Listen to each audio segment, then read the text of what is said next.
Hey there, it's Carly with the Expat Focus podcast. Breathwork Academy creator Artur Paulins first left Latvia to study in Denmark, knowing zero Danish. He later moved on to London with no connections or contacts. And then, after a good 10 years abroad, a gut feeling told him it was time to move home. We chat in this episode about his repatriation process, feeling like a stranger in the country he grew up in, and how, in the process of returning home, Arthur had a realization about his next path. Now, before we get into your expat and repatriation experience, Arthur, I really wanted to ask you about breathwork because I see you share it a lot on your social media channels. Obviously, it's what you work in for a living. And as an asthmatic, it always fills me with a little bit of fear to see people, especially like in their togs in the snow, like getting into ice baths and things like that. So can you tell me a little bit about this breathwork? I don't want to say it's a trend, but it is really popular right now in wellness circles. Absolutely. It has grown massively since first time I was exposed to it and I decided to teach it. I didn't really predict that's going to get anywhere near as recognized as it is now. Over the years, of course, you have heard about benefits of meditation and having some sort of practice that takes care of your mind. Now, these days, it's totally self-explanatory that you should be doing some exercise, some physical exercise to keep healthy. But I firmly believe in a few years, the same will be said about our mind and about mental health. And with the rise in research and meditation and benefits of those kind of contemplative practices, it is easy to see how people want to start practicing something like this. But I find that traditional meditation sometimes can be challenging for our busy minds and that are always racing. What breathwork helps with is regulating our nervous system. So first, calming down our fired up nervous system. So then we can sit still and then we can access that calm space of mind that meditation aims at accessing. It's just a little bit easier to do that first with the breath. So it's almost like a meditation primer. Yes. And should I be scared if I want to try something like, winter swimming or ice baths when you have conditions like asthma? Is this something you say to people, oh, this one's not for you? No, not really. I mean, the breath work and cold therapy or cold exposure are not the same things, but I find that obviously it's been popular in conjunction, and working with your breath is almost a way to train your awareness, your ability to stay present, your ability to overcome the response of the body, like stress, like stress response of the body, and cold. Which is exactly what happens. You get stressed when you plunge in cold water. Yeah. And that's exactly the same stress response you would get from having some sort of situation in your day-to-day life that triggers the same physiological response. And with cold water, you are consciously choosing to recreate that scenario. So to recreate that scenario with the cold water, and you're managing that stress response with your breath.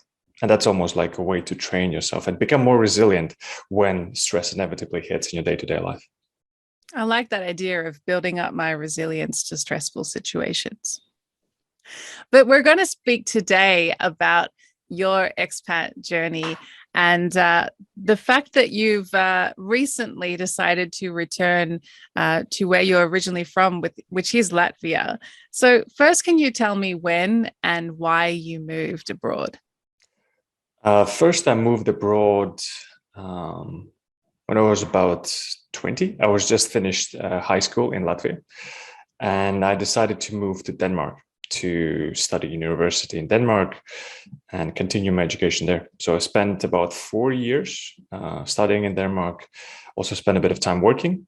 But once I was done with my school there, I actually was looking for places to move, to go somewhere else.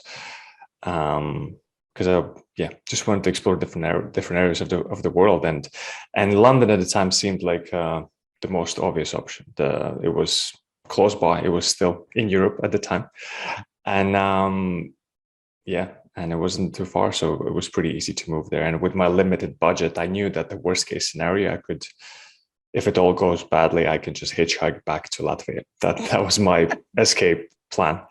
I love that because I'm from Australia, and my mom said to me when I first moved abroad, just remember, if anything goes wrong, you can get on a plane and be home in 24 hours. And obviously you can't hitchhike from Europe to Yes. Australia, or not very easily. So I love that mental image of you just like, thumbing out on the highway to find a way back to Latvia.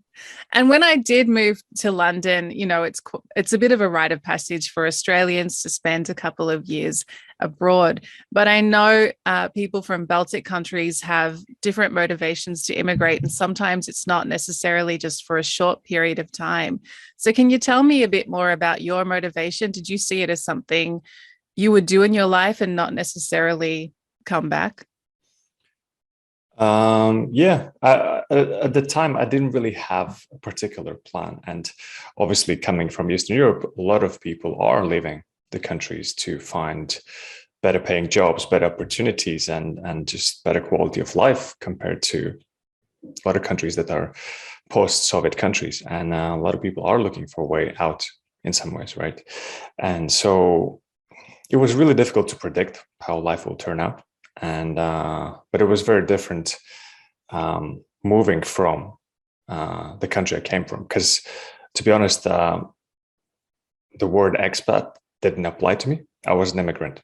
That was the right description, and I was reminded of that quite a lot early on, especially in Denmark and then in London. But then I managed to find my ways and adapt and be more, I guess, comfortable with being here in London. Did it ever feel like home, or did Denmark ever really feel like home? London does feel like home. I really enjoy London with all the crazy things that are happening in London, and the fast pace of living and never stopping. It feels like such an amazing place where everyone is from somewhere else. And sometimes when you meet people, you always ask, where are you from originally? Yes. And that's such a normal thing. So I think London is amazing. It does feel like home. It feels so familiar, so comfortable. Yeah, very, very familiar. And it's a big cultural melting pot, which is awesome. Absolutely. Artur, what made me really want to speak to you is that you wrote in your newsletter a few months ago that it was a gut feeling telling you it was time to move home. Do you recall any particular moment that gut feeling kicked in? I guess I can remember a period of time, because at the early 2021, I decided to leave London, and because everything was in lockdown, and I thought I might pay lower rent and have a better view in Greece. So I moved to Greece for 3 months. Awesome. So that was a good shout. And so I was spending first January to March in Greece, then I went to Mexico for 2 months, and then I went to Latvia for another month at the beginning of 2021. So I was away from London for 6 months, basically. And first, while I was living in Greece, I realized how much I enjoyed being surrounded by nature and stillness and quiet. And that was really amazing. But I also realized that even though at the time I was connected with another jiu-jitsu gym in Greece, and I could still train and I could still connect with locals, I still was missing friends. I still was missing community. And at that time, I started contemplating the potential for where would I like to live and what are the important things for me at that time. And so I spent a couple of months in Greece already thinking about it. Then I went to Mexico, which was really far off from Europe, and I was still considering it. But when I went for a month in Latvia to live in Latvia, so just to spend a month before returning to London, I actually really felt like I wanted to go there and see it in a new way, in a way that perhaps I didn't allow myself to see it, because when I left, I was like, I'm just leaving. I'm not coming back. And I was just really wanting to see the place in a new way, perhaps meeting new people, finding like-minded people. And I did. And at that time I did. And I realized, hey, actually, I would like to see how it is to live back here. And I still returned to London in July, August, September, October. But then my plan was to return to Latvia without a return ticket, just go there and see how it is and I went to Latvia in November, December, basically. And I spent 2 months there. And what sort of epiphanies did you have when you were there? No, first of all, I want to know, what's the logistics involved in deciding you're going to have take a one-way ticket somewhere? Because I imagine that's very much packing up any trace of your life in London, cutting ties with whatever home base you had in London and condensing your life into boxes or suitcases. Actually, it wasn't that hard for me personally, because for years I've been cultivating quite a minimalist approach to my possessions. I was going to say, I got the impression you might be a bit of a nomad anyway. Yeah. So I've already spent 6 months traveling with a backpack, and a couple of boxes of books in storage in London.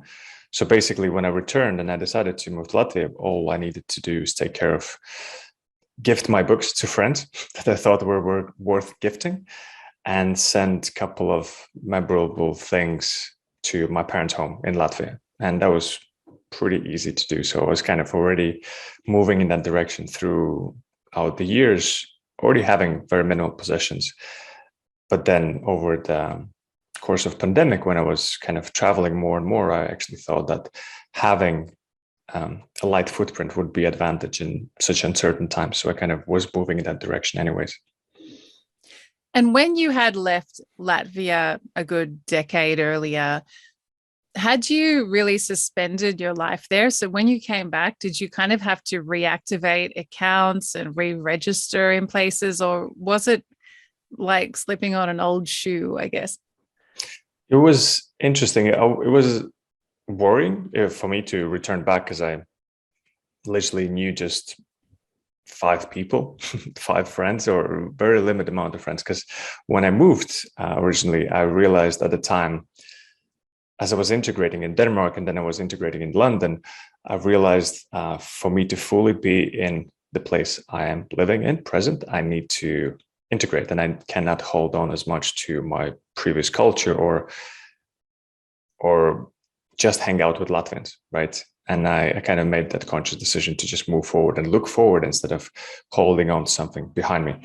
And that was great. That allowed me to really experience the culture every place I went, every place I lived. But also, I kind of became a stranger in Latvia. Even speaking Latvian became odd for me, because I would be spending most of my time speaking English, and I also speak Russian quite fluently. I kind of grew up bilingual in Latvia, speaking Russian, because a lot of kids in school and in playground were speaking Russian. So I kind of learned Russian. So Russian, I pretty much forgot. I could barely speak Russian. So it was interesting to kind of relearn it, remember it, and you get comfortable with the culture, the environment. So it's something but it quickly came back. What surprised you about moving back to Latvia? You mentioned the language adjustments. Was there anything else that really made you feel good back home, or possibly a bit more uncomfortable than you recalled being before? It was actually surprising how quickly I felt at home. I know it's kind of funny to say, but having spent so many years away, it feels like I'm a foreigner in the country I live in, and also at home, I'm a stranger. But it was interesting to note that quickly enough, I kind of adjusted, and it started to feel like home much, much quicker than expected. I thought it's going to be much more of a lengthy and difficult process to get used to the culture, get used to the ways, but it was quite quick. And what's also pleasantly surprised me, there were many more people that I met who were quite like-minded, who traveled different countries, who lived in different places and returned to Latvia. So I could quickly connect with people who have lived abroad. Repatriate community, yes. Yeah, that understand that feeling. Absolutely. I think it's one of the I mean, I have a life here in France, but it's one of the reasons why I'm not so motivated to go back to Australia, because I feel like if I go home to my passport country, then my adventure, I suppose, is kind Hmm. of over in a way. Did you kind of have that FOMO feeling of moving back to Latvia, like London or Denmark will move on without you? And is that okay? But I definitely had that feeling because it was a difficult thing to do, leave everything. Also, biggest part of my business and people I work with are in London and UK. So it was kind of scary, and like I wasn't sure if I'm going to fit in or if I'm going to find like-minded people to spend time with and enjoy my time with, right? Because London is beautiful in that sense, because you can meet amazing humans from all over the world, and in that sense, really, really, really cool. Yeah. And you really cultivate a community as well. Yes, absolutely. And so what I was reminding myself when I was going to Latvia, that it is not a final decision. Even if I would get a house and a mortgage, I could get rid of it and just travel lightly, because I already proved to myself that I can live with a suitcase and I mean, nothing else. I'm a classic hoarder, I have to say. I'm a maximalist. And so that just alone impresses me so much. Yeah, it's a practice. It's a practice thing. Has to And be. yeah. But I basically reminded myself that it's, even I can change my mind anytime. And it's nothing is final. And even if I would spend another 20 years in Latvia, I could always move somewhere else. And the world is one big place, open place. And so it has been a few months now since you made the one-way ticket and moved back. What has been going on since then, and where is your head at now? It's actually really interesting, the process I went on. And it was really great thing that I did, because I went with a one-way ticket there. And after spending 2 months, I realized I want to travel again. And suddenly Latvia was this place that I was. So I realized my attitude was, for the countries I lived in, for the place I traveled, was that I can live absolutely anywhere on the planet. But Latvia is kind of a difficult place to live or return to. And after having spent 2 months in Latvia integrating it, I realized, hey, actually, I could live anywhere, and Latvia. And it suddenly I felt even more free to travel in a way that I didn't have a resistance to being back in my home country. And so I decided in January to change the scenery a bit, and I went to Mallorca for a couple of weeks, because Latvia was pretty cold and freezing. I can imagine. Yes, and but now I'm back in London. I'm back working here, and I'll be here for a while. And right now I'm kind of back in my nomadic ways, and yeah. So going back to Latvia was a really good process to reconsider, and so yeah. But I'm really sure that now I'll be splitting my time between countries. So where does Latvia fit in to that equation for you? You're going to live a nomadic life, but would you say that Latvia will be a home base? I think my home base will be split between London and Latvia, because my parents are still in Latvia. My family's there. And Mm. I definitely want to create a space, create potentially a retreat center or a place I could bring people to, and invest my time and energy in building something that could become a real home base in Latvia. So that's the plan. And but I still enjoy the action and excitement of living in London. And I So guess you'd yeah. have to be realistic about business opportunities as well. Like I imagine London's probably more of a prime in market for the type of wellness work that you do compared to somewhere like Latvia. Totally. And also, I oftentimes travel for retreats to different countries, and that's also part of the job. So, yeah, I've kind of, with having returned to Latvia, I realized that actually that would be a really nice place for me to have a retreat for myself. So once in a while, not necessarily just once a year like I used to go and visit my family and leave, but actually go there maybe 3 or 4 times a year and have a place where I can have time for myself. And then be more focused and dedicated in working in London. And yeah, so finding a bit more balance between those places.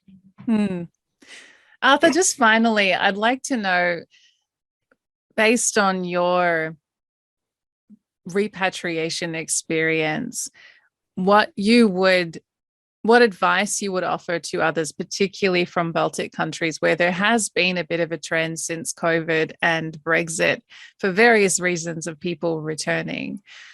What advice would you have for people thinking of a similar repatriation? Keeping an open mind, because nothing is forever.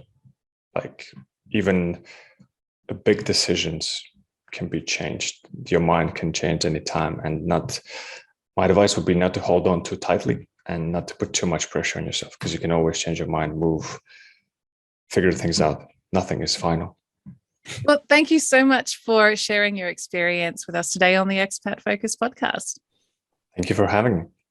That's it for this episode. If you want to hear more stories of moving home after time abroad, scroll back through the Expat Focus archive for my interview with global community leader Naomi Hadaway. She's the author of the infamous I Am a Triangle article. If you like what we do, let us know on social media. We are Expat Focus, and you can even leave us a review, however you like to listen to the show. I'll catch you next time.